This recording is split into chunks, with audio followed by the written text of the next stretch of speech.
स्वागतम सुस्वागतम सुस्वागतम. रंगूनी रंगात साऱ्या रंग माझा वेगळा, गुंतूनी गुंत्यात साऱ्या पाय माझा मोकळा. इथे जमलेल्या सर्व मैत्रिणींचे नारी शक्ती मंचच्या वतीने मी मनपूर्वक सहर्ष स्वागत करत आहे. दरवर्षीप्रमाणे याही वर्षी महिला दिनाच्या निमित्ताने आपण सर्वजण इथे जमलो आहोत. यावर्षी पुण्यश्लोक अहिल्यादेवी होळकर यांची 300वी जयंतीही आहे. असा हा दुग्ध शर्करा योग आज जुळून आला आहे. प्रत्येक स्त्री असते कधी शौर्याची ढाल, कधी उबदार शाल. तिच्या विना सारे व्यर्थ आहे, पण तिच्या ठाई सर्व काही आहे. मातृत्व, दातृत्व, कर्तृत्व, नेतृत्व आणि पूर्णत्व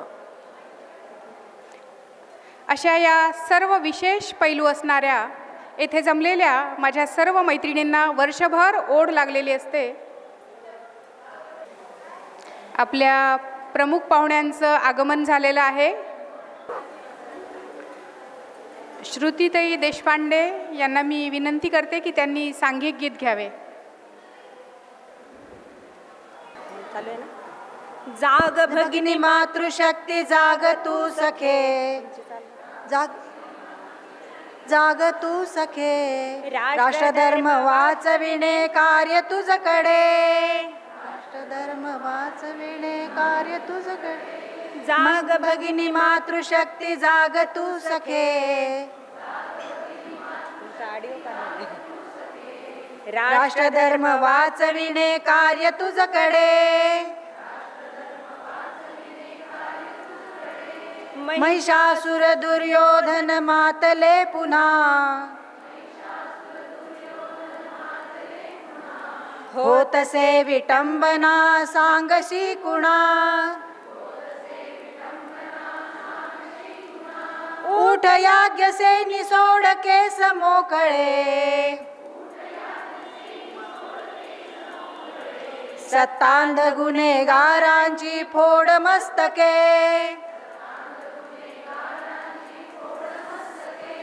जाग भगिनी मातृशक्ती जाग तू सखे, राष्ट्रधर्म वाचविणे कार्य तुझकडे. प्रसार माध्यमे तुझा बाजार मांडिती, रूप तुझे पद्मिनी वेशीस टांगती. बिघडली पिढी तुझ्या हाती सुधारणे, आक्रमणे परक्यांची तू निवारणे. जाग भगिनी मातृशक्ती जाग तू सखे,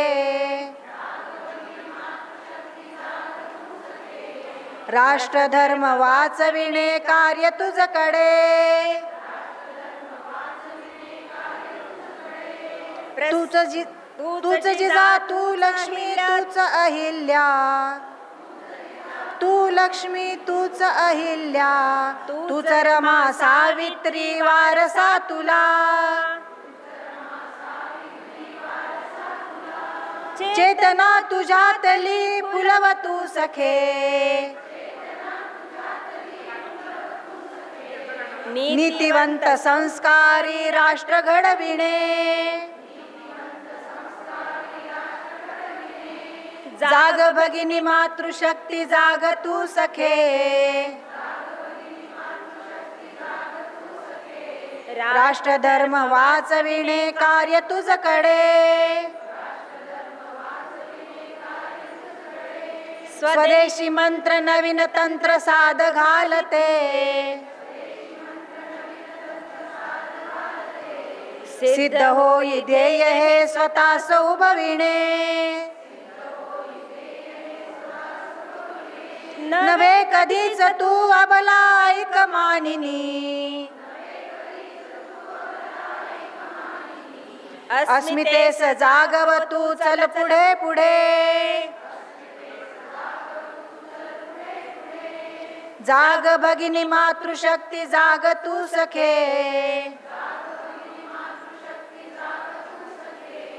राष्ट्रधर्म वाचविणे कार्य तुझकडे.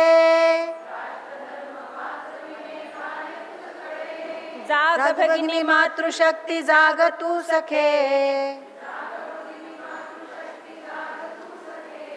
राष्ट्रधर्म वाचविणे कार्य तुझकडे.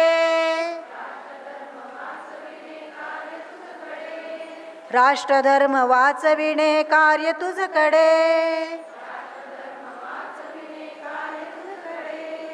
राष्ट्रधर्म वाचविणे कार्य तुझकडे.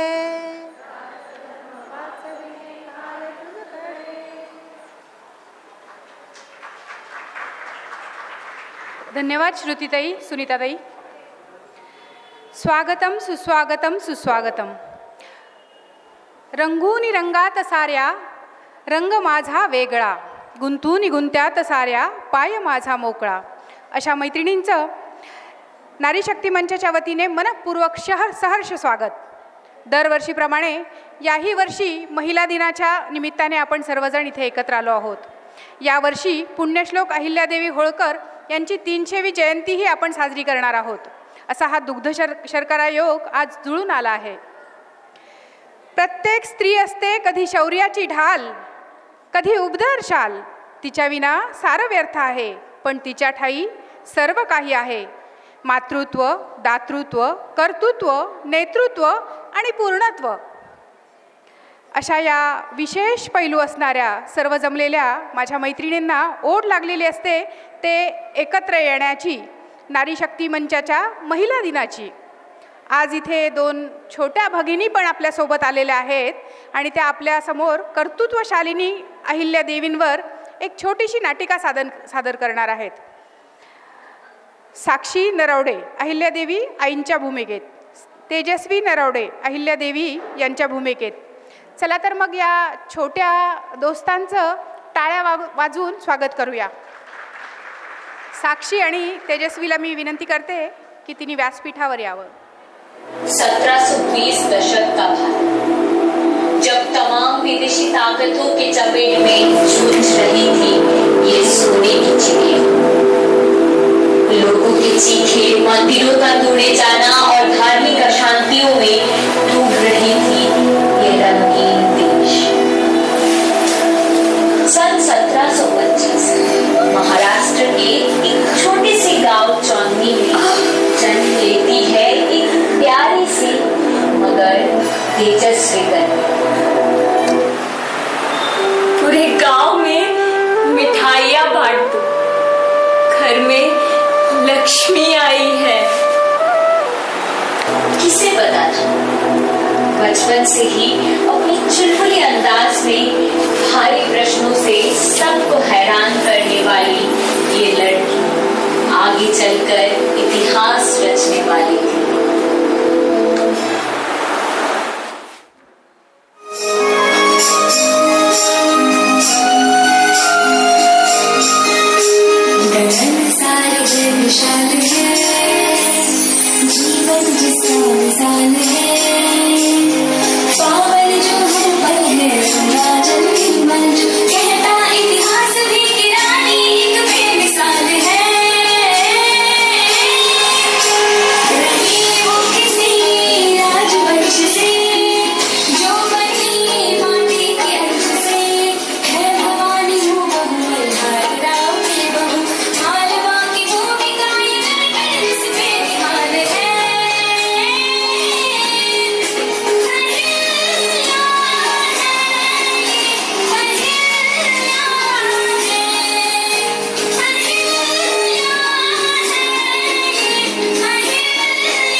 ओम नमः शिवाय. ओम नमः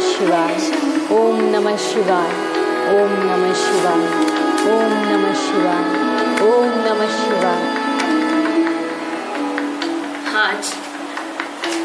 अपने मिट्टी के पहचान के लिए मराठा साम्राज्य के हर एक व्यक्ति, बच्चे से लेकर बुजुर्ग तक रणभूमि में युद्ध लड़ रहे हैं। लंबे समय से चली आ रही इस भीषण युद्ध में कितनी माओं का गोद सुना हुआ है, कितने बच्चे ने अपने पिता को खोया है।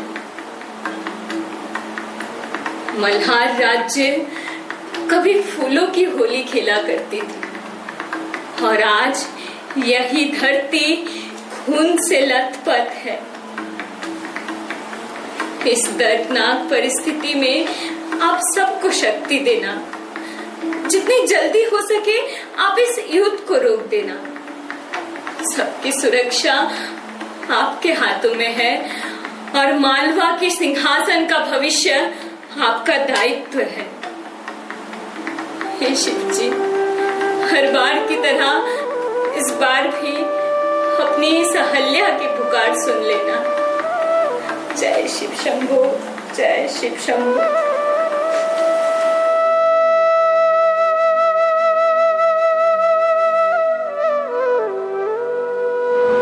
सुबेदार साहब की जय हो।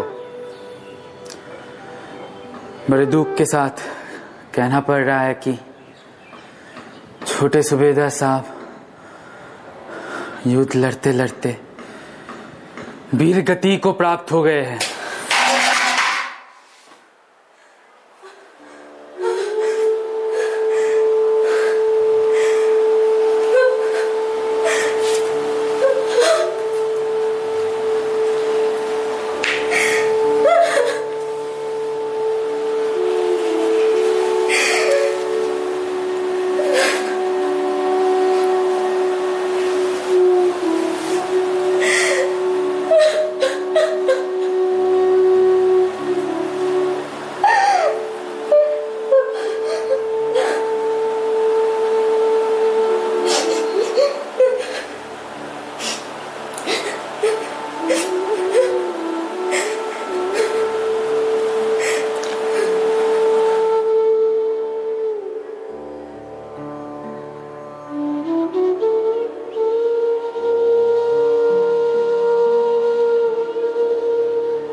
दिन बीतते गए। समय के साथ साथ मालवा ने मल्हार सूबेदार जी को कंधा दिया। 12 साल बाद जब मल्हार सूबेदार जी का देहांत हुआ तो बात सिंहासन पे आ गई थी। क्या होगा इस राज्य? कौन संभालेगा ये राजपाट? क्या इस राज्य में अब मुगलों का राज होगा? क्या हमें अपने घर बार छोड़ने होंगे? क्या हम मुगलों के गुलाम बन जाएंगे? अपने प्यार से सींचा इस मिट्टी को क्या हम यूं ही बिखरने देंगे? क्या कोई नहीं जो हमें सहारा दे? बस, बहुत हुआ।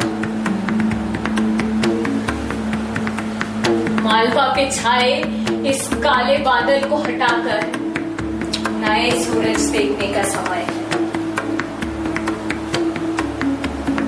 10 साल की थी जब खंडेराव होलकर की पत्नी बनकर इस राज्य में आई थी।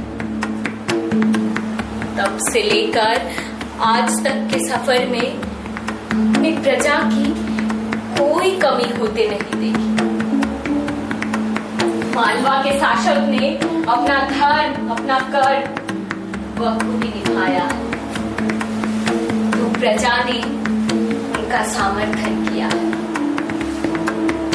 मुझे इतना सम्मान दिया, एक रानी के गरिमा को बनाए रखा। तो क्या मैं इस सिंहासन पे सवार उठने दे सकती हूँ? बिना कुछ करे हाथ पे हाथ धरे बैठ सकती हूँ? अब समय है शस्त्र उठाने का, अपने हर दुश्मनों का सर धड़ से अलग करने का। जब तक शरीर में प्राण शेष है, मालवा के सिंहासन पे कोई आंख उठा के नहीं देख सकता।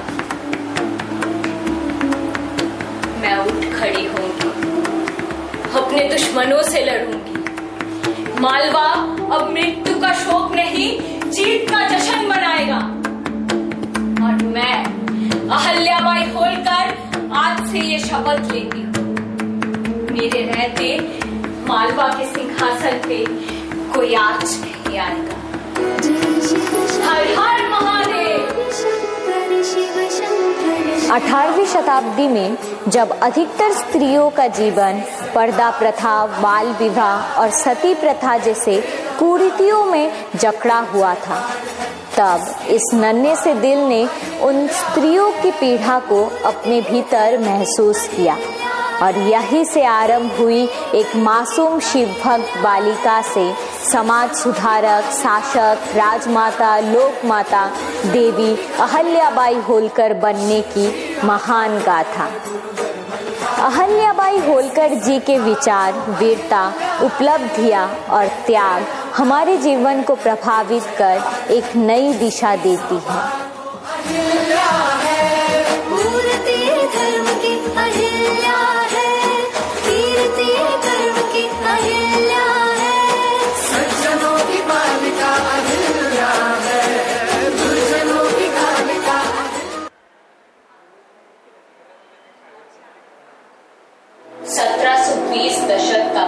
साक्षी आणि तेजस्वी, जब तमाम विदेशी साक्षी आणि तेजस्वी या पिंपरी राजा या ग्रामीण भागातून आपल्या इथे आलेले आहेत नाटिका सादर करायला। पंडित दीनदयाळ उपाध्याय शिक्षण संस्थेच्या स्वामी ब्रह्मानंद महाराज विद्यालयातून ते आले आहेत। तर साक्षी आणि तेजस्वीसाठी एकदा जोरदार टाळ्या। खूप छान। साक्षी आणि तेजस्वी सोबत त्यांचे आई बाबा आणि त्यांचे शिक्षक देखील आलेले आहेत, त्यांचे खूप खूप अभिनंदन। हिंदू धर्मरक्षिणी, तेजस्विनी, लोकमाता, राष्ट्रमाता, गंगा जल निर्मल, कर्मयोगिनी, शिवयोगिनी, धर्मपरायण, प्रजावत्सल, राजनीतिज, शस्त्र शास्त्रधारिणी, होळकर गृहलक्ष्मी, राजराजेश्वरी, पुण्यश्लोक अहिल्या देवी की, पुण्यश्लोक अहिल्या देवी की, पुण्यश्लोक अहिल्या देवी की। भारत माता की, भारत माता की, वंदे वंदे। मी आजचे आपले अतिथी आणि प्रमुख पाहुणे यांना विनंती करते की त्यांनी व्यासपीठावर यावं। मी रावळताईंना आणि पांडव सरांना विनंती करते की त्यांनी व्यासपीठावर यावं।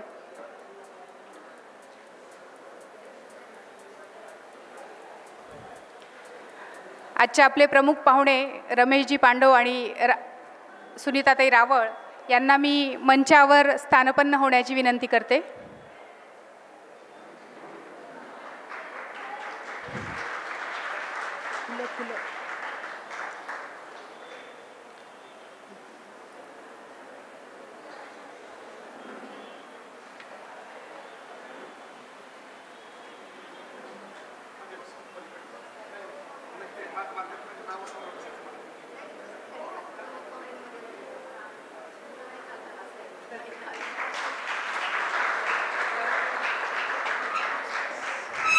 स्वागतम सुस्वागतम सुस्वागतम। मी प्रमुख पाहुण्यांना विनंती करते की त्यांनी प्रतिमा पूजन करावे। सर्व मंगल मांगल्ये शिवे सर्वार्थ साधिके, शरण्ये शुभदे माते, मातृभूमि नमोस्तुते। शिवजी की अनन्य भक्त तू, रुद्र रूपिणी रण में, माँ पार्वती की प्रिय तू, अन्नपूर्णा समाज में, अन्याय के विरुद्ध योद्धा तू, न्याय देवता दरबार में, प्रेम त्याग की प्रतिमूर्ति तू, धर्म स्वरूपा युग युगांतर में। कर्तृत्वशालिनी अहिल्या देवी यांना नमन करून आज आपण इथे प्रतिमा पूजन करत आहोत।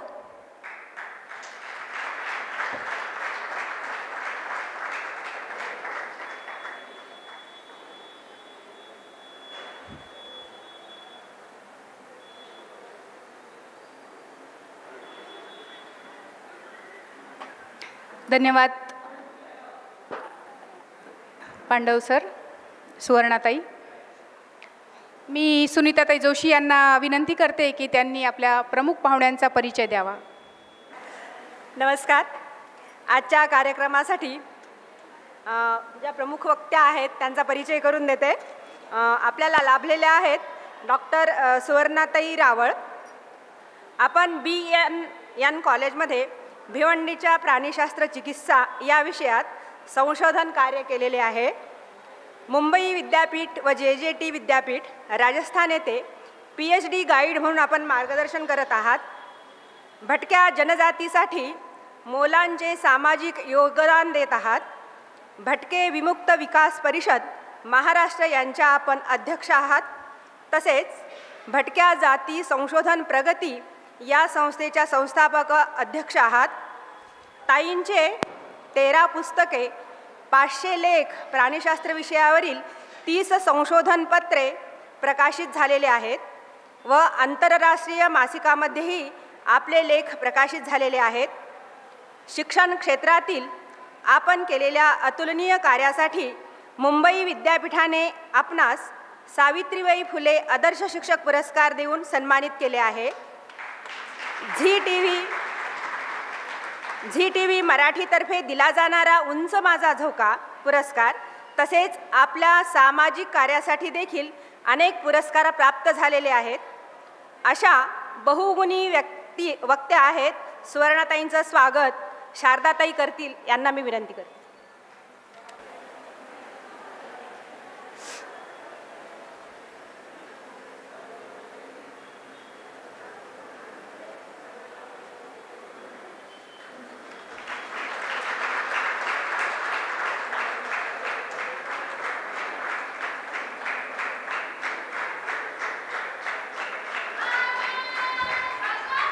जय.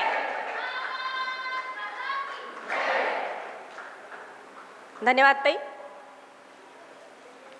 कार्यक्रमाच्या प्रमुख अतिथींचा परिचय करून देते. डॉक्टर रमेश माधवराव पांडव. आपण मूळचे जेबा पिंपरी तहसील बीड महाराष्ट्र येथील असून प्रचलित निवास सिडको छत्रपती संभाजीनगर येथे आहे. आपले शिक्षण BE civil, ME water use management व PhD असे झालेले आहे. आपण योग शिक्षकाचे सखोल अध्ययन केलेले आहे व योग शिक्षक म्हणून आपण कार्यरत आहात. सन 1965 पासून राष्ट्रीय स्वयंसेवक संघात कार्यरत आहात. आपण सध्या समरसता मंच महाराष्ट्र यांचे निमंत्रक आहात. साहित्य संपदा पाहावयास गेलो तर समरसता का इतिहास, ठिबक सिंचन किसानों के लिए जानकारी पुस्तिका व जलसंधारण अशी पुस्तके आहेत. रोटरी क्लब ऑफ संभाजीनगरचा आदर्श शिक्षक पुरस्कार आपल्याला मिळालेला आहे. अनेक सामाजिक कार्यातही आपला सक्रिय सहभाग असतो. अशा बहुआयामी लाभलेले डॉक्टर पांडव सर यांचं स्वागत शिल्पा मुनीश्वर करतील.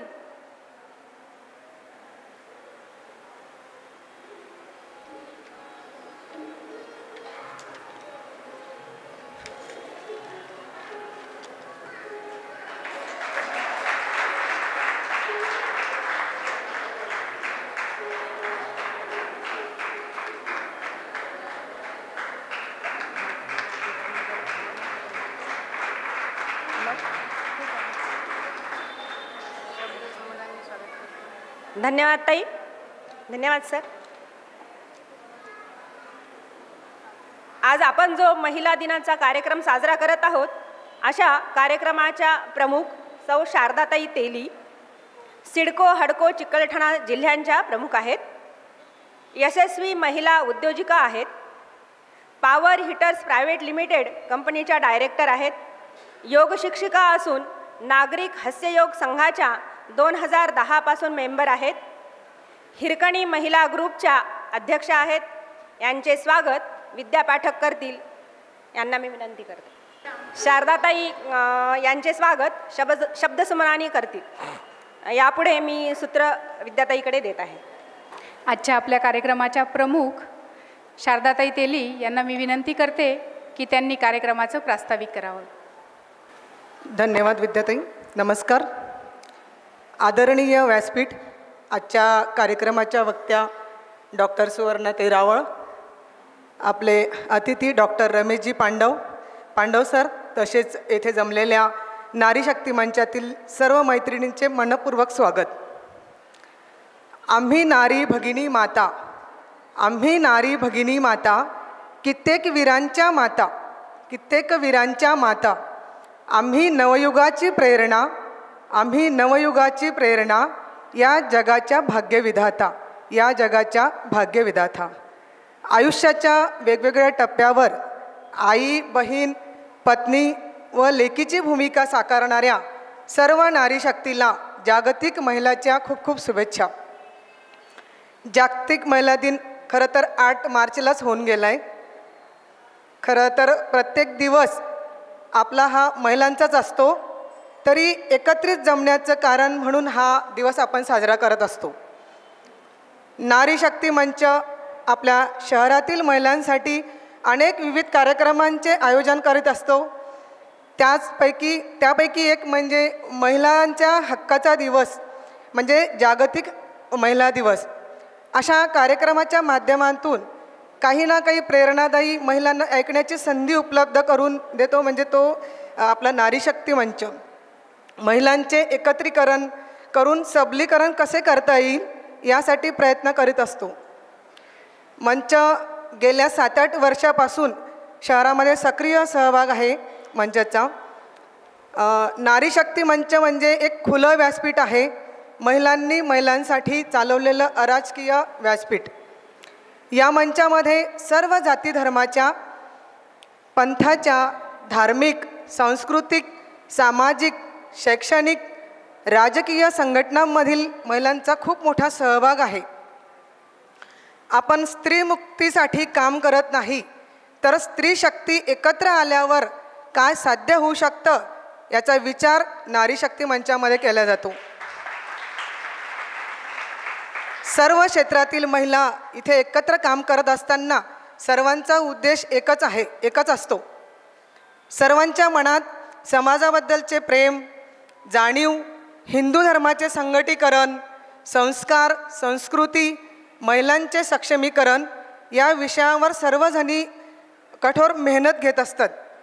सर्वांच्या सहमतीने आणि संवादाने जो मंच चालतो तो म्हणजे आपला नारी शक्ती मंच.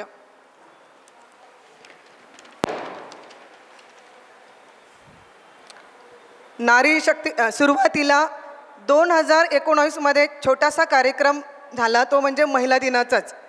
50 ते 60 महिलांपासून सुरुवात होती. त्या कार्यक्रमाला आर्मी ऑफिसर मेजर फिरदोस यांनी आपले अनुभव सांगून आपल्याला प्रेरित केलं होतं. त्याच्या पुढच्या वर्षी मदर्स ऑन व्हील्स हा माधुरीताई सहस्रबुद्धे यांनी 22 देशामध्ये प्रवास केला. कारणी 4 मैत्रिणींना घेऊन केलेल्या जगप्रवासामध्ये त्यांना जे थरारक अनुभव आलेत त्याच्यापैकी एक त्यांनी सांगितलं की जागतिक मातृत्व कसे असावे आणि आपल्या भारतातील स्त्रिया आणि तिचे मातृत्व किती उदात्त आहे हा विषय त्यांनी मांडला. भर कोविडमध्ये 2000 साली भारतीताई ठाकूर यांनी नर्मदा परिक्रमा आणि नर्मदालय कसा स्थापन झाला ते आपल्यासमोर मांडलं. अर्थात हा विषय ऑनलाईन घेण्यात आला कारण तेव्हा आपल्याला कोविडनी पछाडलेलं होतं. सर्वांना आठवतच असेल 2020 कसं गेलं तर. तेव्हा असं वाटलं की नारी शक्ती मंचाचे काम थांबतं की काय. पण भारतीय स्त्रीमध्ये जी शक्ती आहे की ती कोणतंही वादळ येऊ द्या, संकट येऊ द्या, ती कधीच डगमगत नाही. त्याला कसं सामोरं जायचं हे आपल्या खंबीर महिलांना चांगलं माहिती आहे. त्यावर मात करून मंचाने स्वतःचे यूट्यूबचं चॅनल तयार केलं. घरात बंदिस्त कुटुंबियांसाठी सलग 8 दिवसाचे ऑनलाईन व्याख्याने राष्ट्रीय स्वयंसेवक संघाच्या जनकल्याण समितीच्या वतीने मंचाच्या चॅनलवर लाईव्ह प्रसारित केल्या गेले. महिलांचे मनोस्वास्थ्य, शारीरिक स्वास्थ्य चांगले राहावे म्हणून योगा क्लासचे आयोजन करण्यात आले होते. कोविडमुळे नैराश्याच्या गर्तेत सापडलेल्या महिलांचे समुपदेशनसुद्धा करण्यात आलं. महिलांवर होणाऱ्या अत्याचाराच्या विरोधात रस्त्यावर उतरून संपूर्ण संभाजीनगर शहरात नारी शक्ती मंचाने निदर्शने केली. कोविड काळात जनतेची मदत सेवा करणारे डॉक्टर्स, पोलीस बांधव यांच्या भेटी घेऊन त्यांचे कौतुक करण्यात आलं. हे सगळं करताना महिला स्वयंपूर्ण व्हाव्यात म्हणून चांगल्या उद्योजिका बनाव्यात, तयार व्हाव्या यासाठी सौ चंद्रिका भाभी चव्हाण यांना सोलापूरवरून आपण बोलवलं. त्यांनी मी ते आम्हीचा प्रवास कसा गाठला ते आपल्यासमोर सादर केलं. 2023 ते 2024मध्ये 10 डिसेंबरला महिला संमेलन घेण्यात आलं. त्यावेळी संपूर्ण संभाजीनगरामधील जिल्ह्यातील सर्व तालुक्यांमध्ये 60 ते 6,000 महिलांपर्यंत आपण पोहोचलो. एवढ्या महिलांचे एकत्रीकरण होऊन त्यांच्याशी संपर्क साधला गेला आणि नंतरचे संमेलन प्रचंड यशस्वी झालं. नारी शक्ती मंच त्या महिला संमेलनामध्ये व्यवस्था, संख्या, सजावट, भोजन सगळंच अगदी उत्कृष्ट झालं असं सर्वांनी आपल्याला सांगितलं. आता तर एक नवीन विषय आला आहे की लव जिहाद हा खूप गंभीर विषय आहे. त्यासाठी हिंदू धर्म जनजागृतीसाठी आपण काजलताई हिंदुस्तानी यांना बोलावून त्यावर चिंतन झालं. असे एक ना अनेक क्षेत्रात नारी शक्ती मंच जो आहे आपला तो गरुड झेप घेत आहे. आपणच आपले कौतुक करू नये, पण खरोखरच अशा प्रकारे नारी शक्तीची वाटचाल वाखाणण्यासारखी आहे आणि तो आपल्या पुढे निरंतर चालू ठेवायचा आहे. ही प्रेरणा आपल्या भारतातील घडून गेलेल्या कर्तृत्ववान महिला शक्तीकडूनच आपल्याला मिळालेली आहे. जसे की झाशीच्या राणी लक्ष्मीबाई, राजमाता जिजाऊ, स्त्री शिक्षणाची गंगोत्री सावित्रीबाई फुले, पुण्यश्लोक अहिल्यादेवी होळकर. आज अहिल्यादेवी होळकर यांची त्रिजन्मशताब्दी आपण महिला दिनाच्या या ठिकाणी साजरी करणार आहोत. त्यांचे जीवनचरित्र, त्यांचे कार्य, त्यांनी केलेली महिला सबलीकरणाची कामे आपल्यासमोर मांडण्यासाठी आपल्यासमोर मुंबईवरून खास डॉक्टर सुवर्णाताई रावळ उपस्थित आहेत. तसेच डॉक्टर रमेशजी पांडव सर एकत्र कुटुंब पद्धती परिवार यांचे महत्त्व कसे आहे ते आपल्याला आपल्यासमोर सांगतील. यापुढेही आपल्याला सर्व मैत्रिणींना नवीन मैत्रिणी जोडून एकमेकांसोबत समाज हितावं काय चांगलं करता येईल ते आपल्या या नारी शक्ती मंचासोबत करायचं आहे. गंभीर नाही खंबीर आहे, गंभीर नाही खंबीर आहे, वार नाही तलवार आहे. स्त्री म्हणजे अबला नाही, स्त्री म्हणजे अबला नाही, ती तर पेटता अंगार आहे. धन्यवाद.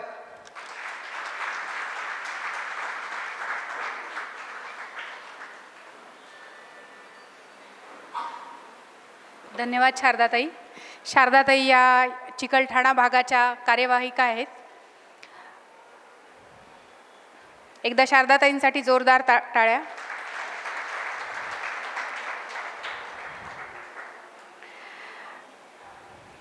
संपूर्ण जगाला आदर्श वाटणारी आपली भारतीय कुटुंब व्यवस्था, आपल्या समाजात एकत्र कुटुंबाची गरज आपल्या सगळ्यांना नेहमीच जाणवते. तर यासाठी आज आपल्या इथे प्रमुख अतिथी माननीय डॉक्टर रमेशजी पांडव यांना मी विनंती करते की त्यांनी आम्हाला मार्गदर्शन करावं. सभा मंचावरील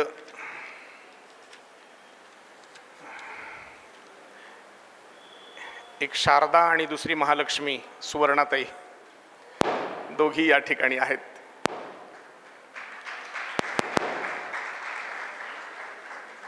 त्यांच्या उपस्थितीत इथे अनेक कर्तृत्ववान महिला माझ्यासमोर उपस्थित आहेत.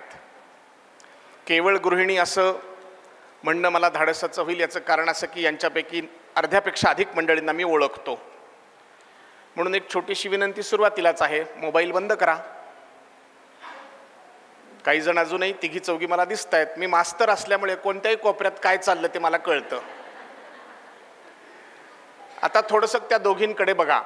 माझं नाही ऐकलं तरी चालेल, पण सुवर्णाताईंचं बोलणं निश्चित तुम्ही ऐकलं पाहिजे अशी मी सुरुवातीलाच तुम्हाला विनंती करतो. कारण वेळात वेळ काढून आपण या ठिकाणी आलेलो आहोत.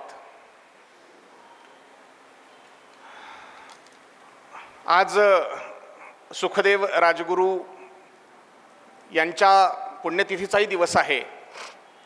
भगतसिंग त्याच्यामुळे भारतमाता, अशा अनेकांच्यामुळे भारतमाता आपली स्वतंत्र झालेली आहे. एकमेव जगातला आपला देश आहे की जो अनेक ठिकाणी मातृत्वच पाहतो. गंगा माता, गोमाता, भारतमाता. याचं एक मजेशीर कारण तुम्हाला सुरुवातीला सांगतो. मी शेतकरी कुटुंबातला आहे. पोळ्याच्या दिवशी आमच्या घरी 2 बैल होते, तसे 4 होते, पण त्यातले 2 जणांवर विशेष आमचं जरा प्रेम असायचं. खजिन्यान दुसऱ्याचं नाव होतं बहादुर्या. त्यातला जो खजिन्या नावाचा बैल होता तो पोळ्याच्या दिवशी आमच्या आईनं पूजा केल्याशिवाय ते जे काही खाद्य ठेवलेलं आहे त्याला तोंड लावत नसे.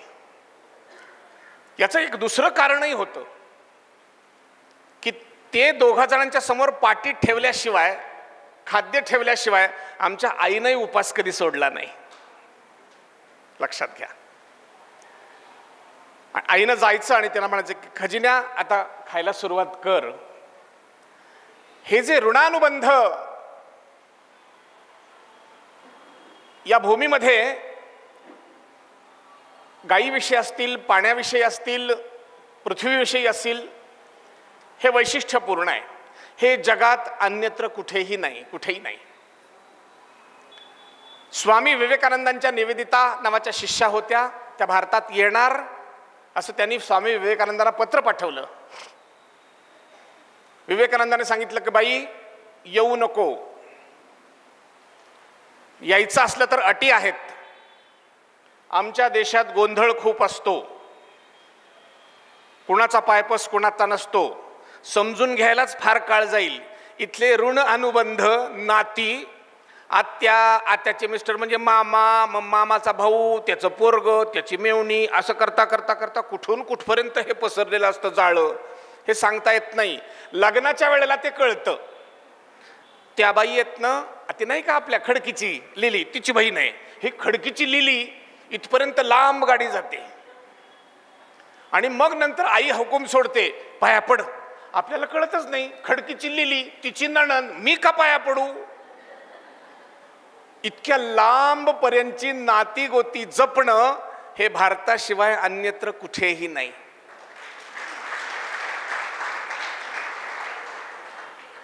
गावात माणूस जेव्हा लग्न करून येतं छोट्या गावांमध्ये, त्यावेळेला ती गावची मुलगी पण असते, गावची सून पण असते.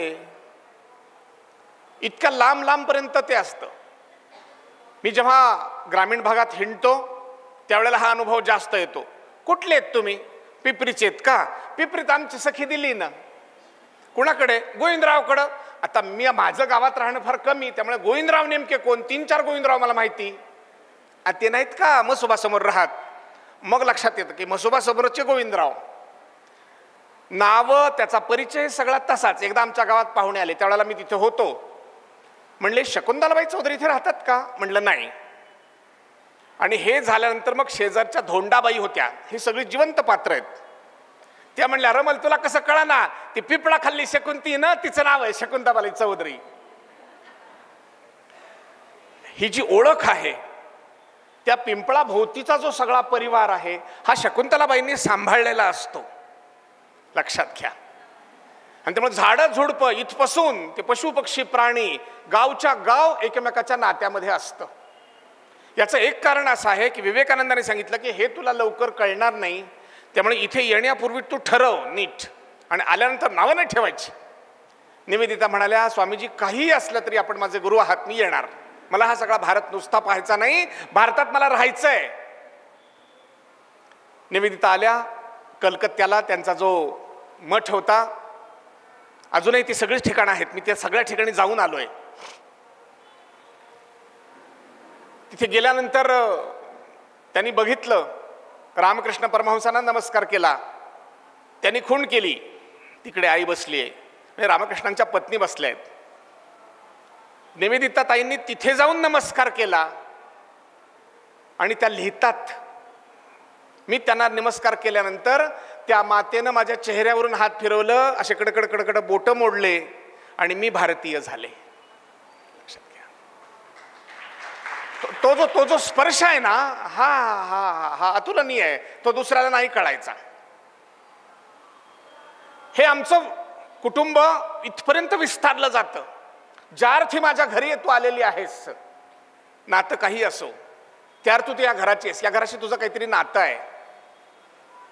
आणि हेच नातं आमच्या कुटुंबाच्या अंतर्गत सुद्धा असतं. पाहुणीची पाहुणी कोणी असो, पण निदान मुलगा, मुलगी, आई, वडील, बहिणी, चुलत, सख्या, मावस, हे सगळंच्या सगळं मिळून एक परिवार होतो. दुर्भाग्यवश मधल्या ह्या सगळ्या इंग्रजी राजवटीमुळे असेल किंवा कारणं काहीही असतील, त्यांना दोष देण्यात फार अर्थ नाही. किती दिवस त्यांना दोष द्यायचा. पण निश्चित स्वरूपात आपलं जीवन विस्कळीत झालं आणि त्यामुळे सगळा देश तुटत तुटत चालला की काय, अशी शंका येण्या इतपत आता अवस्था आहे. म्हणून देश जर जोडायचा असेल तर आपल्याला कुटुंब पुन्हा एकदा जोडावं लागेल. निवेदितेला जो अनुभव आला तसा अनुभव आमच्या प्रपंचात येणाऱ्या प्रत्येकाला येईल का? अनुभव सांगतो. अभियांत्रिकी महाविद्यालयाच्या वसतिगृहावर राहत होतो. माझेच एक दुसरे मित्र विठ्ठल ज्ञानोबा भुरे, संघावर भयंकर कडू टीका करणारा, त्याला अंत नाही त्या कडू टीकेला. 4 वर्ष टीकेच्या भडीमारात मी राहून गेलो. शेवटच्या वर्षाला दिवाळी आली. सगळं वसतिगृह खाली झालं, म्हणजे मोकळं झालं. आम्ही वसतिगृहात दोघंच उरलो. त्यावेळेला इंजिनिअरिंग कॉलेजच्या समोरच्या बाजूला जो गुरु गोविंदपुरा आहे, तिथे मी दुसरी आमचं घरही घेतलं होतं. तिथे माझी आई पण आली होती. दिवाळीचा दिवस, संपूर्ण वसतिगृहात आम्ही दोघंच. मी त्याला म्हणलं विज्ञा, आम्ही त्याला विज्ञा म्हणायचो, विठ्ठल ज्ञानोबा, त्यातलं विज्ञा केलं. तो विज्ञा, मी घरी जातोय आज, उद्यापासून तू सकाळी दिवाळी सुरू होते, तू पण चल. नाही म्हणला, तसं कसं, बरं दिसत नाही ते. म्हणलं मला दिसतं, तू चल तर खरी. घरी घेऊन आलो. मुक्काम संपला. दुसऱ्या दिवशी सकाळ, नरक चतुर्दशी. मी त्याला म्हणलं काल कपडे, तेल लावायचंय. कपडे काढत नव्हता. आमची आई म्हणाली, जसा रमेश तसा तू मला. त्यानं शर्ट काढला. आमच्या आईनं त्याच्या तेलातले हात बुडवले. ती म्हणाली नाहीतरी सगळं मानाचंच असतं, रमेश काय तू काय. तेलात हात बुडवले, माझ्या डोक्याला आणि त्याच्या डोक्याला लावलं, थोडंसं पाठीला तेल लावलं. आई थकलेलीच होती. ती म्हणाली आता तुमचं पुढचं सगळं चालू द्या. पुढचं वाक्य ऐकल्यावर तुम्हाला काटा येईल. पुढे आम्ही 25 वर्ष मित्र राहिलो. एकदाही त्यानं कधी संघावर टीका केली नाही. एकदाही नाही. का? घरात स्वीकार झाला. असा आमच्या घरात आमच्याच मंडळींचा हल्ली होतो की होत नाही? तुम्ही म्हणाल इथेच एक स्पष्ट लगेच करून टाकतो, ही दोघांची जबाबदारी नाही का? हो, निश्चित स्वरूपात दोघांची आहे. पण महिलेची अधिक एवढ्यासाठी की महिला पुरुषापेक्षा माझ्या व्यक्तिगत दृष्टिकोनातून जास्त आदर्श आणि मोठी आहे. ती ज्या जबाबदाऱ्या सांभाळते, ती जी कामं करते, ती दिसत नाहीत, पण ती इतकी महत्वाची असतात की त्याच्यामुळे कुटुंब जोडलं जातं. पुरुषांपेक्षा महिलांकडे आल्या गेलेल्यांचं अधिक लक्ष असतं. त्यांनी आपल्या ताटात जेवायला एखाद्याला बोलावलं, ताटात वाढताना कसं वाढतात याच्यावर त्याचं पुन्हा नंतर येणं अवलंबून असतं. आदळलं की गेला, पुन्हा येत नाही. लक्षात घ्या. आग्रह करायचा तोही महिलेच्या हातात आहे. त्यामुळे या सगळ्या गोष्टी ज्या आहेत, हे करत असताना, विवाह बंधन जुळवत असताना सुद्धा चौकशी होते. कशी आहे आई, कशी आहे सासू, कशी आहे मावशी, कशी आहे, असंच बोललं जातं. कारण माझ्या मुलीचा संबंध येणार तो या महिला मंडळाशी येणार आहे. आणि महिला किती दूर दूरपर्यंत संपर्क करत असत. एक छान घडलेली घटना सांगतो. स्थळ बैठकीला बसले, घर रावसाहेबाचं. हो म्हणायचं की नाही? सगळं ठीक झालं. मुलाला मुलगी, मुलीला मुलगा, सगळा पसंत पडला. हो म्हणायचंय. रावसाहेब म्हणाले थोडं 1 मिनिट थांबा. ते उठले आणि जिकडे गोशाळा होती तिथे गेले. तिथे त्यांची मोठी बहीण पण विधवा गोवऱ्या थापत बसली होती. रावसाहेब 5 फुटावर जाऊन उभे राहिले. म्हणले वच्छे, वच्छे म्हणजे वत्सला, ते असं ठिकाण आलंय तर चांगलंय ठिकाण, हो म्हणावं म्हणतो, तुला काय वाटतंय? तिनं सगळा तपशील मागितला म्हणजे सांग जरा सांग की अजून माझ्या ध्यानात येईना. सगळा माहिती सांगितली, ध्यानात आलं. वच्छीनं एकच वाक्य सांगितलं, नगा आपल्याला. रावसाहेब तडक माघारी गेले. त्यांना सांगितलं की आम्ही नंतर तुम्हाला कळवतो, आपण पुन्हा या संबंधात बोलूया, पण ठीक आहे सगळं चांगलंच आहे, आम्ही नंतर कळवतो. नंतर कळवतो याचा अर्थ समजूतदार माणसाला कळतं. त्या ज्या रावसाहेबांच्या पत्नी आहेत त्या तोंडसुख घ्यायला लागल्या. वंशवर वंशनी हे जमू दिलं नाही, चांगलं ठिकाण होतं. पण रावसाहेबाला आपल्या या बहिणीची क्षमता माहिती होती. 5-6 महिने निघून गेले, दुसरं स्थळ आलं. जरा गरीब होतं, मुलगा तर ठीक होता, पोटापाण्यापुरतं कमवत होता. पुन्हा तेच बसले. हो म्हणण्यापूर्वी रावसाहेब गेले. वत्सलाबाई मधल्या खोलीत झोपलेल्या होत्या. उठवलं, असं असं स्थळ आहे. त्या पुढं येत नव्हत्या. बोलावलं तरी पुढे जायचं नाही, तुमचं ते काम आहे, तुम्ही ते पूर्ण करा.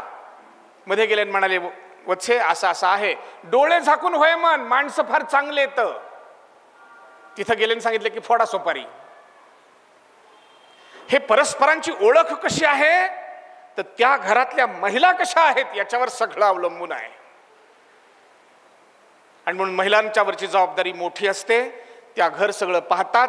भारतीय ही परंपरा अन्यत्र नसल्यामुळे जे घोटाळे होतात त्याच्यासाठी एक मी विनंती करीन. सुवर्णाताईने ते नाटक पाहिलं की नाही माहित नाही, पण नाटकाचं नाव आहे थेट तुमच्या घरातून. ऐकलंय? जरूर बघा, जरूर बघा. 2-2.5 तास तुम्ही खेळून ठाल आणि सगळ्यात शेवटी सगळी नाती उलगडतात. प्रेम असतं पण व्यक्त कसं करावं याच्या अडचणीत सगळे सापडलेत. आणि जेव्हा शेवट येतो नाटकाचा त्यावेळेला मुलाला कळतं की बापाचं आपल्यावर प्रेम आहे, बापाला कळतं की मुलगा कर्तृत्ववान आहे, मुलीला कळतं आई काय म्हणते, आईला कळतं मुलगी काय करते. नव्हे नव्हे एकमेकांची मन सगळी उघडी होतात. आणि तो जो नाटकाचा थेट तुमच्या घरातून हे सुरुवातीपासून ज्या दणक्यात नाटक चालू असतं, नाटक माणसं जी नाटक नाचत असतात ती त्यावेळेला सगळे शांत होतात. घर असं पाहिजे, मन मोकळं करता आलं पाहिजे. आपली मुलं मुली आहेत, स्वाभाविक आहे. सगळ्या काळाचा सगळा बाहेर सगळा परिणाम होतो. बोलणार कोणाजवळ? मी माझं उदाहरण तुम्हाला मुद्दा म्हणून सांगेन. मला इथं बोलवायचं कारण हे नाही की त्यांना माझे सगळे लफडे माहिती आहेत, पण मी मुद्दाम ते उलगडून सांगेन. माझा मुलगा दिसायला माझ्यापेक्षा 100 पटीनं चांगला आहे. काय घोटाळा व्हायचा तो कॉलेजमध्ये सुरू झाला. मला मुलगा म्हणाला बाबा हे असं असं आहे, काय करू? मला तर प्रचारक जायचंय. म्हटलं तुला आवडली असली तर माझं काही म्हणणं नाही, पण तुला जर संघाचं प्रचारक जायचं असेल तर तिला आत्ताच सांग आपलं जमत नाही. नाही तुला होत तर मी सांगतो. पण मुलानं हे बापाला सांगणं विश्वासानं की माझं असं आहे, आणि बापानंही सांगणं की ठीक तुला निर्णय करण्यासाठी ह्या 2 गोष्टी आहेत. त्याने निर्णय सांगितलं की नाही मी काही वर्ष प्रचारक जाणार आहे संघाचा, नंतर आल्यावर पाहू. नंतर आल्यावर तर त्याने आमच्यावर बॉम्बच टाकला. वर्ष झालं नोकरी लागून. त्याची आई मागं लागली पोराला लग्नाचं काही विचारा. शेवटी मी मार खायला पुढे झालो. म्हणलं अरे ते आई हा ते लग्न. त्यानं हातातली वस्तू बाजूला टाकली आणि त्याने पुढचा बॉम्ब टाकला. बाबा मी करीन तर आंतरजातीय करीन. माझ्या मनात पुन्हा एकदा गोळा उठला. बहुधा मी त्याला म्हणालो की जिथं कुठं लफडं असेल प्रेम असेल ते सांगून टाक, काही असेल भेटीगाठी कॉलेजमध्ये होतच असतात, आम्ही काही त्याच्या विरोधात नाही. तो म्हणला असलं काहीही नाही, मुलगी तुम्ही पाहून आणायची. आंतरजातीय करीन आणि मुलगी सुद्धा तुम्ही पाहून आणायची. केवढा अवघड काम आहे आई बापासमोर, पण आम्ही ते पूर्ण केलं. सांगायचा हेतू असा मुलगा आणि आई, मुलगा आणि बाप, मुलगी आणि आम्ही. आमच्या घरात जेव्हा पहिल्यांदा प्रस्ताव ठेवला गेला, आमच्या मुलाने हा प्रस्ताव ठेवला की मी असं करीन, तर आम्ही मी माझी मुलगी बायको आणि आम्ही 4 जण बसलो मुलीला विचारलं हे असं चालेल का, यांना असं प्रपोजल आणलंय, असं असं करायचंय म्हणून. मुलीनं जे वाक्य उच्चारलं ते महत्वाचं आहे, तिथपर्यंत आपल्याला गाडी नेता आली पाहिजे. मुलगी म्हणाली, बाबा आपल्या घरात नाही होणार तर कोणाच्या घरात होणार? 60 वर्षापासून आमच्या घरात संघ जर असेल तर हे आपण नाही करायचं तर कोणी करायचं? आम्ही चौघांनी मिळून हे सगळं साजरं केलं. आजही आम्ही अतिशय सुखात आणि आनंदात आहोत. आंतरजातीय विवाह जमवून करू शकलो याचं एकमात्र कारण सुवर्णाताई, आमच्या अगदी रोज नाही तरी 1 दिवसाआड 2 दिवसाआड रात्रीच्या वेळेला जेव्हा केव्हा आम्ही जमतो तेव्हा चौघही जण एकमेकाशी बोलत असतो. नुसतं बोलत नाही, मनातलं सगळं सांगायचं असतं, समोर बघून ऐकायचं असतं. माझा जरा त्याच वेळेला कोणाचा फोन आला, आमचे चारुदत्त देशपांडे बसले, ते केव्हाही फोन करतात. फोन आला की ते लगेच तिकडे तर आमची मुलगी म्हणते, बाबा आपण बोलतोय, बाकी नाही आता कोणी. मग त्याला सांगायला लागतं की तासाभराने बोलेन, उद्या बोलूया. इतकी कडक पथ्य जर आपण पाळली नाहीत तर कुटुंब टिकणार नाही. आणि कुटुंब जर टिकलं नाही तर पुढचं हे जे देशाचं वगैरे काम आहे ना, नारी शक्ती ही उभी राहणार नाही, लक्षात ठेवा. आणि म्हणून अशा प्रकारचे ऋण अनुबंध आपल्याला पाळले पाहिजेत. आणखीन 2 गोष्टी सांगून थांबणार आहे. माझ्या हातात एक पत्रक आहे, ते तुम्हाला मिळणार आहे नंतर. महर्षी पाणिनी कन्या वेद पाठशाळा. ते म्हणाले याचा काय संबंध, काय जाहिरात करायला आलात काय? नाही नाही, विद्वत्ता पूर्ण अशी आमची महिला असते, परंपरा तशीच राहिलेली आहे. 1,500-2 हजार वर्षापूर्वीच्या काळापर्यंत हे सगळं होतं. शंकराचार्यांचा काळ हा 8व्या शतकाचा आहे. ज्याच्याशी चर्चा झाली त्या विरोधकाची बायको न्यायाधीश आहे. इसवी सनाच्या 8व्या-9व्या शतकापर्यंत माझ्या महिला तिथपर्यंत, त्याच्या आधीची लक्षावधी वर्ष ह्या महिला अत्यंत उच्च विद्या विभूषित आहेत.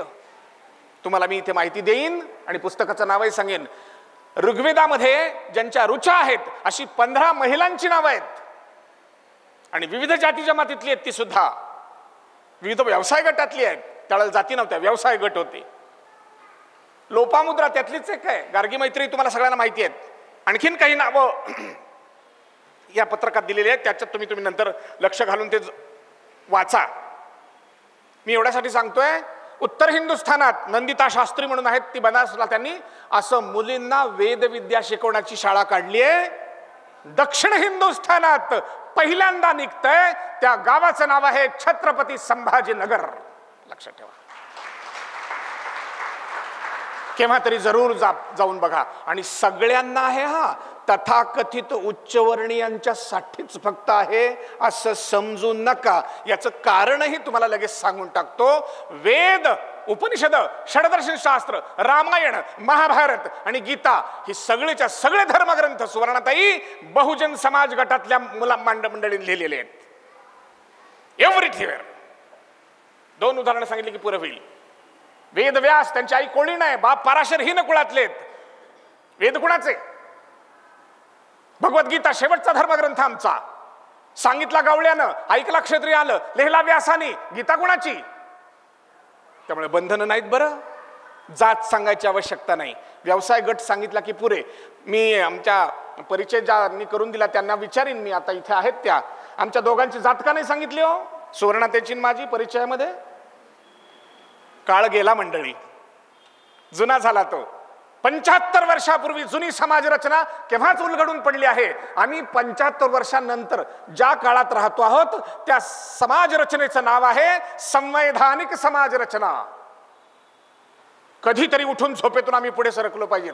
पण त्यातली गंमत अशी आहे, म्हणून तुम्ही म्हणाल असं असेल तर त्याच्यात लग्न कार्य, मी सांगून टाकतो तुम्हाला, लग्न कार्याचे सगळे विधी त्याच्या 16 संस्कारांच्या मध्ये कुठेही जातीचा आणि वर्णाचा उल्लेख नाही. कोणतेही संस्कार विधी मला आणून दाखवा, मी चर्चेला तयार आहे.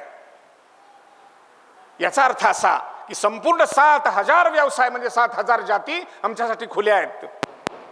आणि म्हणून हा देश कधी काळी मोठा होता. Ancient commerce in India, doctor Babasaheb आंबेडकरांचं पुस्तक आहे. सगळे व्यवसाय गट एक्सपोर्ट करत होते. इसवी सन 0 ते इसवी सन 1500 माझ्या देशाचा GDP म्हणजे ग्रॉस प्रोडक्शन हे जगाच्या 60% आहे. 60%. एक्सपोर्ट 60%. इंग्रजांनी तो सगळा आमचा एक्सपोर्ट आणि सगळे धंदे मारले. आम्हाला आता पुन्हा एकदा कुटुंबाच्या कुटुंबाला आमच्या व्यवसायात पडणं हीच आता बेरोजगारीचं सोल्युशन आहे, दुसरं सोल्युशन नाही. इथे भीतेबाई बसल्यात, आमच्या तेलीबाई बसल्यात, या उद्योगात लक्ष घालतात. आपल्यापैकी अनेक जण असतील. महिला उद्योजकता विकास होतो आहे. आम्हाला त्यांच्या बरोबरीनं काम करायचं आहे असं मी पुरुष मंडळींच्या वतीनं मी सांगतो. पण पुढची एक गंमत मला सांगायची आहे आणि त्याची मागणी करायची आहे. चिंतनपूर्वक करा. अष्टपुत्रीताई या ठिकाणी आहेत, असं मागणी करायची की नाही त्यांनी ठरवावं. इथं देशमुख ताई आहेत, त्यांनी ठरवून आम्हाला सांगावं. मी एक विचित्र मागणी करतोय. महिलांचं सरकारी सेवेतलं जे वर्ष आहे ते पुरुषांच्या पेक्षा 10 वर्षांना अधिक वाढवून आम्हाला मिळावं. वय वर्ष 40 पर्यंत आम्हाला प्रवेश असावा. मी का म्हणतो, कारण वय वर्ष 30ला हल्ली लग्न होतात. 10 वर्षात आपल्याला पाहिजे तेवढी अपत्य 1-2 पुरेशी मोठी होतात. 10 वर्ष उशीर आम्हाला प्रवेश मिळाला पाहिजे. आणि आमचं निवृत्तीचं वय हे 70 असलं पाहिजे, 60 नको.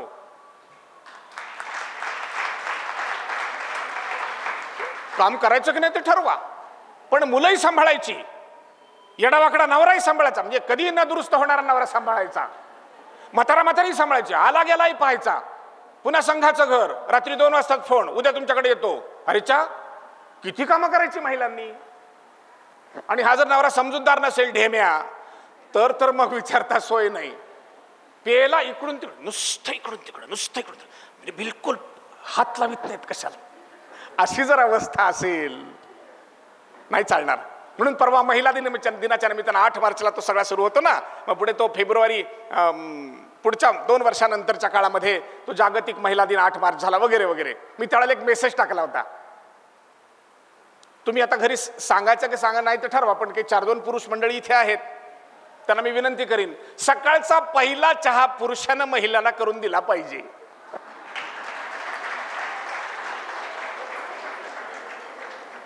अरे ती रात्री उशिरा तुम्ही झोपी जाता 9:30, 10, 11ला, त्याच्यानंतर ओटा पुसायचा आहे, त्याच्यानंतर पोट्या सोट्यांचं खाणं पिणं उरकायचंय, त्याच्यानंतर उरलेल्यांची औषधं द्यायची. तुम्हालाही येऊन म्हणायचंय, अहो झोपलेत का, औषध नाही का घेतलं, जाऊ दे नाही घ्यायचं, असं कसं उठून बसा, औषध घ्यायचंय, याची आठवण तिनंच करून द्यायची. आणि पुन्हा सकाळी पुन्हा तुमच्या आधी उठायचं, हे नाही चालणार. पुरुषांनी ही जबाबदारी घ्यायची. मी असं काही मंडळींना सांगायला गेलो, ते म्हणले अहो गेल्या 25 वर्षापासून नाश्त्यापासून सगळं मीच करतोय. म्हणलं हरकत नाही, हरकत नाही, चांगली गोष्ट आहे. लोक समजूतदार व्हायला लागलेत. पण हे कुटुंब व्यवस्थेतलं नवीन वळण आहे. पूर्वी तसं नव्हतं. खाकरत खोकरत तिथं बसायचं नुसतं. अजून कसा चहा आला नाही, लेकरू रडतं तेवढं तर उचला, हे पूर्वी नव्हतं. आता मुलं सांभाळण्यापासून निदान मी सुरुवात करायची. ज्यांच्या घरात सुरुवात नाही त्यांना मी विनंती करणार आहे की पहिला चहा एकदा करून द्या सकाळचा. पुढचं वाक्य मात्र रागवायचं नाही हा. गाडीत पेट्रोल टाकलं की दिवसभर गाडी कशी चिंगरिंग रिंग रिंग रिंग रिंग पळते ते बघा. एवढं तर कराल की नाही महिला दिनाच्या निमित्तानं. पण मला असं म्हणायचंय, हे जे सशक्तीकरण आहे, सक्षमीकरण आहे, नवीन युगाची ती हाक आहे, तुमची त्याला इलाज नाही. आपल्याला जर आणखीन व्यवस्थित राहायचं असेल, आणखीन थोडंसं चांगलं राहायचं असेल, घरातल्या ॲम्युनिटीज फॅसिलिटीज वाढवायच्या असतील, तर महिलांना सगळ्यांच्या बरोबर काम करावं लागतं. परदेशात, माझ्या माहितीत भारतातून परदेशात गेलेली अमेरिकेतली मंडळी, एक परिवार आहे नागपूरचा आहे, पुरुष घर सांभाळतो, महिला नोकरीला जाते. असं आहे. पुरुष घर सांभाळतो, मुलं सगळं सांभाळतो. बरं, आता लहान मुलांना सांभाळणंही सोपं आहे. पूर्वीसारखं असं सगळं ते लहान मुलांचं इतकं करायला लागत नाही. डायपरचा फक्त तेवढा विषय आहे, बाकी कुठलाच नाही, बाकी काय करायला लागत नाही.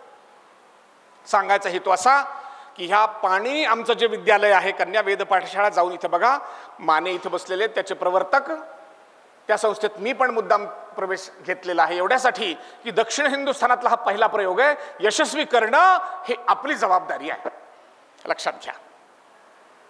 त्याचे फायदे तोटे चर्चा नंतर करू. आणि त्याचबरोबर घरातलं हे जे वातावरण आहे, मुलीला सुद्धा आईला सांगावंसं वाटलं पाहिजे. मुलगी सांगत नाही याचा दोष मुलीचा मी मुळात मानणार नाही, तो आईचा दोष आहे. तुला सांगा वाटत नाही, तुला काही अंगावर काही सांगायला लागलं की फिस्कर अंगावर येते. असं जर तुम्ही मुलीशी वागलात तर नाही चालणार. कधीतरी एकदा आमच्या जुन्या कायद्याप्रमाणे मुलगी 16 वर्षाची झाली, मुलगा 16 वर्षाचा झाला की त्याच्याशी मैत्री करायला शिकाल की नाही?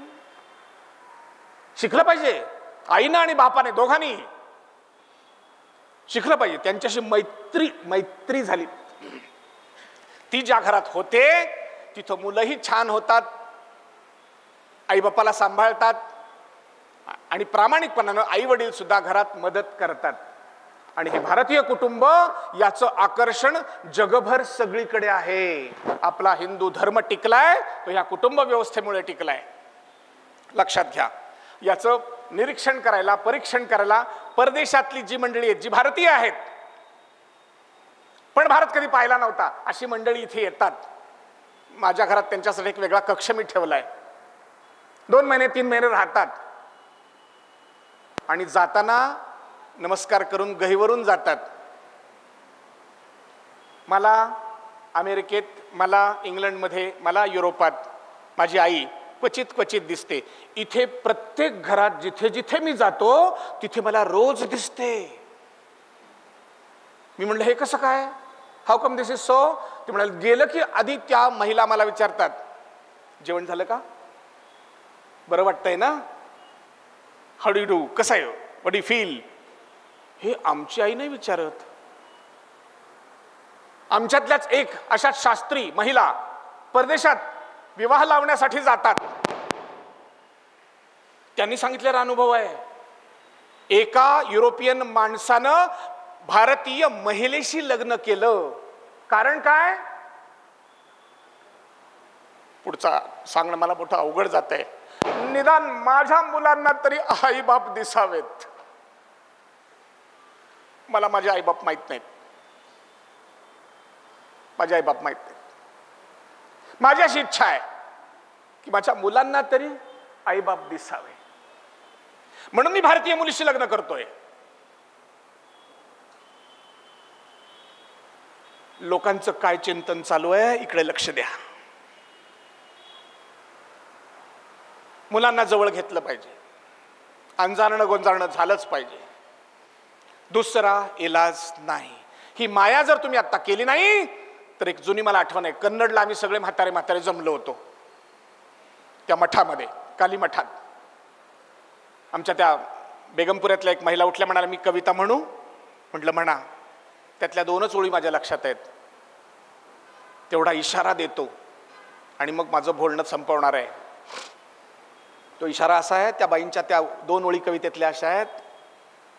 लहानपणी पाळणा घर, मग म्हातारपणी वृद्धाश्रम का नको.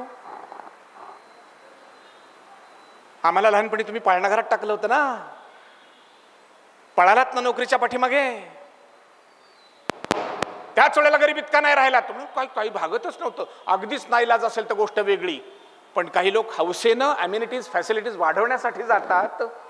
त्यांना मुलांचा प्रश्न आहे. आम्हाला लहानपणी जर तुम्ही पाळणा घरात टाकलं होतं, वृद्धाश्रमात तुम्ही म्हातारपणात गेलात नाही तर आम्ही वृद्धाश्रमात तुम्हाला ठेवलं तर बिघडलं कुठं. तुम्हाला जर वृद्धाश्रमात जायचं नसेल तर आत्ताच मुलगा, त्याची मुलं, मुलगी, तिची मुलं, जावई या सगळ्यांवर प्रेम करायचं शिका. आणि प्रेम करायचं म्हणजे तरी दुसरं काय करायचंय हो. येता जाता खाल्लं पिल्लं का इतकंच विचारायचंय, काळजी करायची आहे, फोनवर बोलायचंय, एकदा केव्हा तरी व्हिडिओ कॉल हल्ली आहे, पूर्वी तेही नव्हतं. असा हा माझा देश आहे.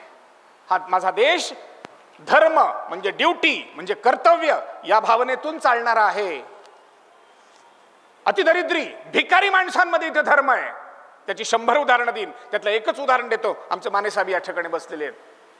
कचरा वेचक महिलांचा ते काम करत असत. अशाच 1, 2, 3 कार्यक्रमाला मी गेलो. 3ऱ्या कार्यक्रमाला जेव्हा गेलो त्यावेळेला एका म्हातारीला विचारलं, म्हटलं आई पहिल्या वेळेला तुम्ही होतात, दुसऱ्या वेळेला दिसला नाहीत. जे काही देणं द्यायचं ते माझ्या हातानं मानेसाहेबांनी दिलं होतं. त्या बाईचं वाक्य आहे, भिकारणीचं वाक्य आहे. मागच्या वेळेला या पहिल्यांदा आले त्यावेळेला तर ठीक होतं, दुसऱ्या वेळेला मी आले नाही दान स्वीकारायला. याचं कारण कार्यक्रम देवळात होता, मला आंघोळीला पाणी नव्हतं. बिना आंघोळीचं देवाच्या दारात भीक तरी कशी मागावी हो. ही भिकारी नाही या देशातली, अशी 100 उदाहरणं सांगेन. अहिल्यादेवींचं दर्शन मला देहूत घडलं. शिरीष महाराज मोरे तुकाराम महाराजांचे 11वे वंशज ते वारले. एकुलता एक मुलगा म्हणून आईवडिलांना भेटायला गेलो, कारण ते माझे जवळचे मित्र होते. लग्न ठरलं होतं, फाशी घेतली, मरून गेले. भेटायला गेलो, अजून 30 दिवस पूर्ण झाले नव्हते. नमस्कार करायचं मला कळेना, काहीच कळत नव्हतं की काय बोलणार या मातेला आणि त्याच्या वडिलांना. समोर बसून राहिलं, 2-4 शब्द काहीतरी बोलायचं म्हणून बोललो की आधी कधी भेट झाली होती का वगैरे वगैरे. निघायच्या वेळेला मी त्यांना येतो म्हणायची पद्धत नसल्यामुळे तेही म्हणता येईना. उठून उभा राहिलो, आईकडं त्याच्या पाहिलं आणि खुणेनंच आम्ही आता निघतो आहोत असं बोललो, खुणेनं, तोंडी नाही. मला हे सांगायला अत्यंत आनंद होतो, पण गैवरून नाही येतं. ती आई म्हणाली जेवून जा. आमच्याकडे घरात मृत्यू झाल्यानंतर माणसाला कोणी भेटायला आलं तर आम्ही असं वागतो. त्या दुःखात कष्टात सुद्धा हे वागणं आहे, मी आयुष्यभर विसरणार नाही. जेवण नव्हतं झालं, पण मी खोटं सांगितलं, म्हटलं नाही माझं झालं जेवण आणि दुसरीकडे आहे अजून असं खाणं पिणं. या अवस्थेत त्याच त्या अहिल्यादेवींचा हे अवतार आहे. 22 माणसं घरातलं मेली, कोण मेलं नाही असं नाही, तरी या बाई पुन्हा उभ्या राहतात. देश, कुटुंब आणि समाज सांभाळतात. मला असं वाटतं याचं चिंतन, मनन, या कथा सांगणं या महिलांच्या, हे महिलांचं काम आहे. पुढच्या पिढ्यांच्या पर्यंत हे गेलं पाहिजे. सुदैवानं आपण स्वतंत्र भारतात राहतो, नवीन समाज रचना आलेली आहे, पण त्या नवीन समाज रचनेला सुद्धा जर पक्क करायचं असेल, आपल्याला हे आपलं कुटुंब सांभाळलं पाहिजे. कुटुंब तुम्ही जर आत्ता सांभाळायचं नाही असं म्हणालात कुठल्याही कारणानं, तुम्ही नटा थटा फिरा, सिनेमा काय वाटेल ते करा.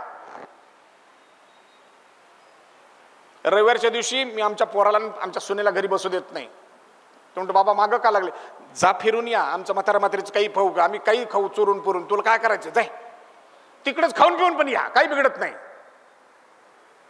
स्वाभाविकपणाने त्याच्या अंतःकरणात काय भावना निर्माण होत असतील लक्षात घ्या. हे स्वातंत्र्य एका बाजूला देणं, मग ती मुलं तुमची किती काळजी घेतात हे तुम्ही अनुभव घ्याल. लक्षात घ्या. म्हणून आपली जी मूळ भूमिका आहे त्या भूमिकेसंबंधात 4 ओळी तुमच्या कानावर घालतो आणि मग थांबतो. पण कुटुंब सांभाळणं हे महिलांचं जसं काम आहे तसं पुरुषांचंही आहे. जेव्हा केव्हा असा कार्यक्रम होतो त्यावेळेला त्याच्यातही आम्ही सगळं बोलतो. कुटुंबाचा घटक हा प्रत्येक जण आहे, सगळ्यांच्या जबाबदाऱ्या आहेत. पण याच्यासाठी महिलेला अत्यंत शांत, मृदू, धाडसी, हिम्मतबाज राहावं लागतं. याचं कारण आमचं असं आहे, आमचं चिंतन जे आहे ते खूप मोठं आहे. या इथल्या पर्वत सरिता, सूर्य चंद्र अंबर वारा, ऋतू वसंत प्रिय मज इथला, प्रिय इथल्या पाऊस धारा, फुलबाग फुले शेजारी, गंध गंध माझा आहे, भारतीय जनसिंधूतील बिंदू बिंदू माझा आहे, बिंदू बिंदू माझा आहे.